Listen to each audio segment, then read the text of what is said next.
Welcome to the Physiotherapy tutorial channel. In the previous lecture, we have discussed about the human cell and its structure.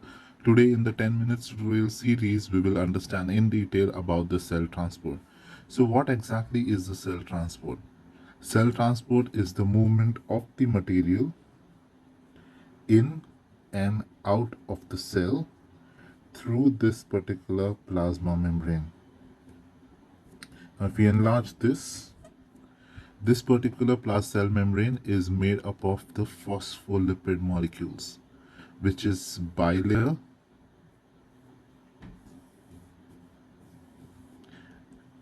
with the hydrophilic head on the outside as well as on the inside, and in the center you have a hydrophobic tail which is made up of fatty acids.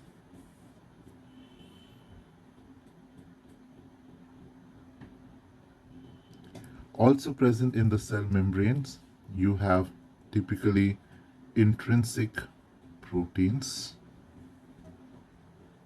which is also called as the transport protein, which is selectively permeable to selected molecules or ions. So it is this particular plasma membrane which control what needs to be going inside the cell and what needs to be coming out of the cell into the extracellular space. Now there are two mechanisms of the cell transports. Okay, the first, on the right hand side, I'm going to show you the mechanism through which the molecules goes inside and outside is the passive transport.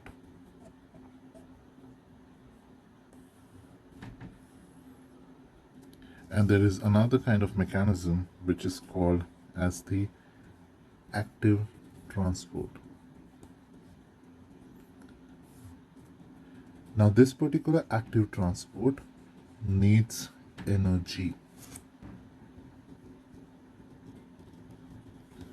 This energy will be in the form of ATP. However, passive transport, there is no energy required to transport the material in and out of the cell. Now, this particular passive transport is of three types. One is the simple diffusion.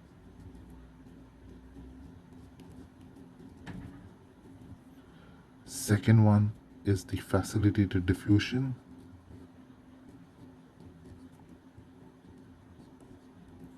And the third one is via osmosis. However, active transport is via two mechanisms. One is through the ion pumps, and the second one is with the help of the vesicles. In simple diffusion, small ions plus molecules which does not have a charge can easily get transported via this semi-permeable membrane. Okay, so in simple diffusion, small ions, molecules, fatty acids can easily get transported. So O2, CO2, which does not have a charge, plus the fatty acids can easily get transported from outside to inside via simple diffusion.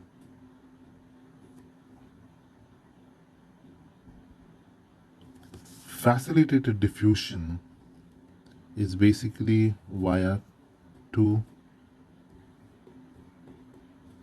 proteins. One is called the channel protein, and the second one is called the carrier protein.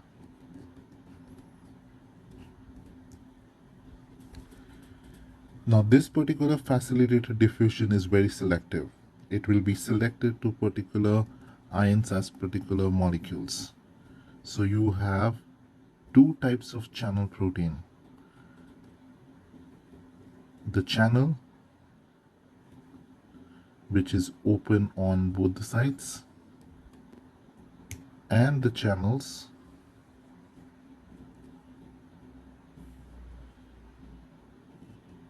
so this is one channel, this is the second channel.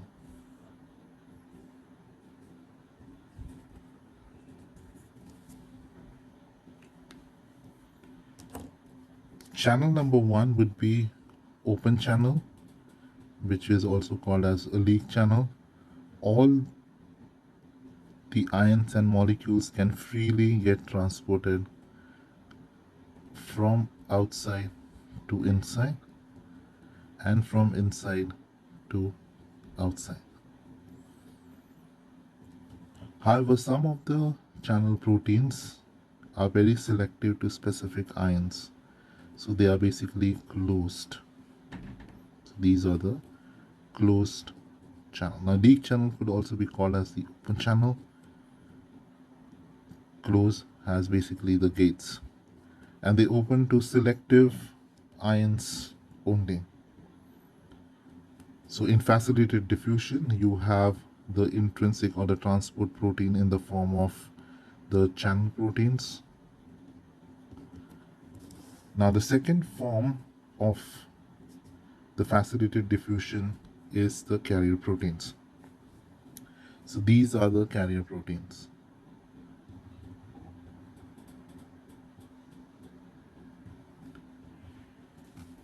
So now understand, small ions, molecules which does not have a charge will easily get transported via simple diffusion.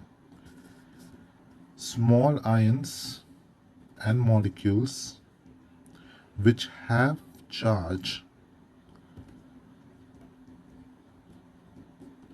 will get transported via facilitated diffusion through this particular channel proteins. However, other molecules like simple sugar or carbohydrates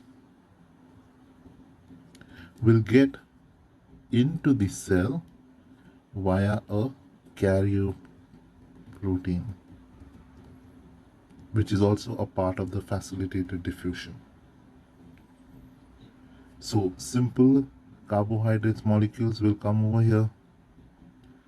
Accordingly, the carrier protein will change the shape and will help them to transport it inside the cell. So this kind of a carrier protein become a carrier for this particular molecule to go inside or to come outside of the cell. So facilitated diffusions, you have two proteins. You can call it as a transport protein or the intrinsic protein, which is there on the semi-permeable membrane. Channel proteins is basically you have the channels. Some channels could be open, some channels could be closed and be specific to certain molecules or ions, and the molecules which are simple carbohydrates and sugar will often go via the carrier proteins. However, water will always flow from high concentration to low concentration wherever the concentration is high via a process called as osmosis. So passive transport, you do not require particular kind of energy, and it passes through simple diffusion, facilitated diffusion, and osmosis. Molecules which does not have a charge will go through simple diffusion.